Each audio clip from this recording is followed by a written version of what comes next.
Hai, jumpa lagi di Jagat Review TV. Selamat menikmati informasi berita hari ini.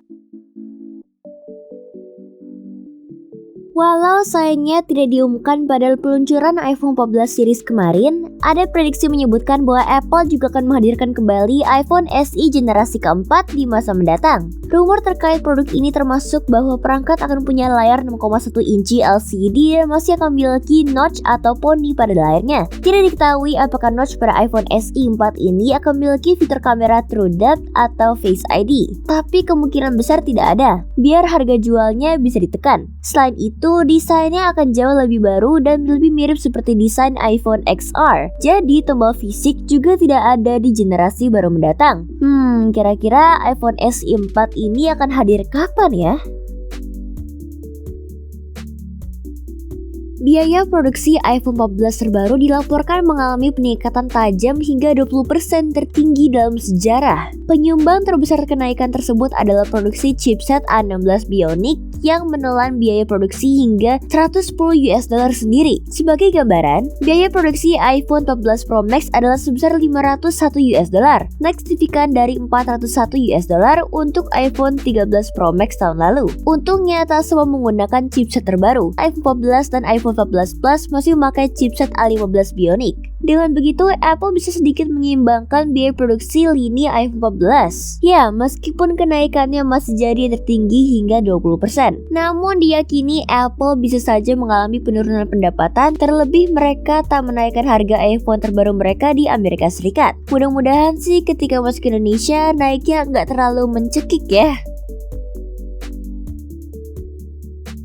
AMD menurunkan perkiraan pendapatan mereka pada kuartal ketiga 2022 sebelum pengumuman resmi laporan keuangan dirilis. Proyeksi pendapatan untuk kuartal tersebut kini $5,6 miliar sebelumnya $6,7 miliar alias turun $1,1 miliar. Hal tersebut diduga karena bisnis klien mereka yang sangat melemah, di mana pendapatan mereka turun 40% dibandingkan kuartal ketiga 2021. Padahal sebelumnya itu adalah segmen pasar terbesar AMD, tapi sekarang justru jadi yang terkecil dalam satu kuartal ini. Untungnya bisnis data center, gaming, dan embedded masih punya performa bagus, sehingga dapat menopang bisnis konsumer yang lesu. Namun AMD bukan satu-satunya. Perusahaan chip lain seperti Intel dan Nvidia juga melakukan hal yang sama. OEM diyakini ingin mengurangi persediaan dalam gudang mereka secara signifikan agar tidak terjadi oversupply di tengah daya beli konsumen yang merosot tajam.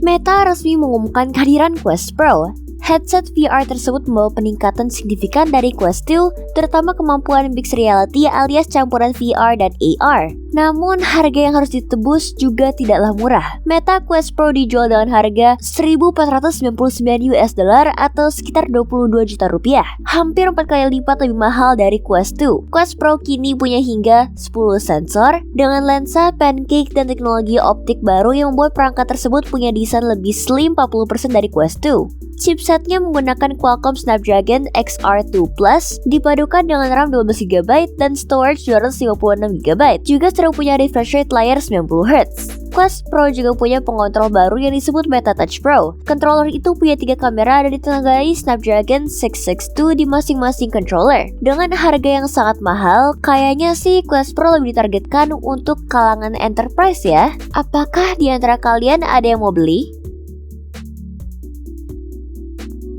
Meta baru saja menggelar Connect Conference beberapa waktu lalu yang salah satu yang menjadi pengumumannya adalah kaki. Ya, sesimpel itu dan kalian tak salah dengar.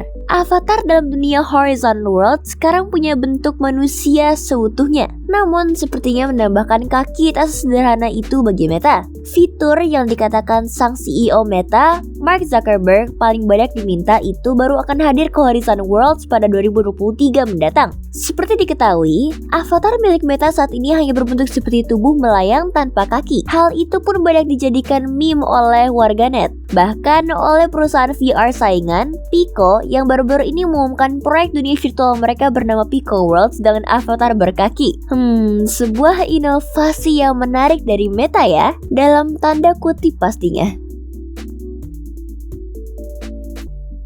Microsoft mengumumkan kolaborasi mereka dengan Meta. Mereka akan bawa semua produk unggulan mereka ke Meta Quest 2 dan Meta Quest Pro. Ada Microsoft 365 alias Office yang di dalamnya termasuk Word, PowerPoint, Excel, Outlook, dan SharePoint. Juga Microsoft Teams, platform hub digital untuk kolaborasi tim kerja seperti rapat video, ruang obrolan, cloud storage, dan lainnya. Windows 365 Cloud PC alias komputer cloud juga akan hadir ke perangkat Meta Quest. Terakhir, Xbox Cloud Gaming turut dihadirkan ke Meta Quest Store. Pelanggan Xbox Game Pass bisa mengakses ratusan game yang bisa dimainkan langsung di perangkat Meta Quest melalui streaming. Kendati demikian, semua itu baru sebatas pengumuman kolaborasi antara Microsoft dan Meta. Kapan produk-produk Microsoft tersebut akan benar-benar hadir ke perangkat Meta masih belum diungkapkan. Kita tunggu saja ya.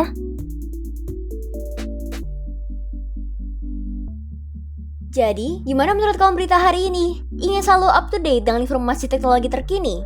Jangan lupa subscribe dan follow Jagat Review ya. Sampai jumpa di informasi menarik selanjutnya.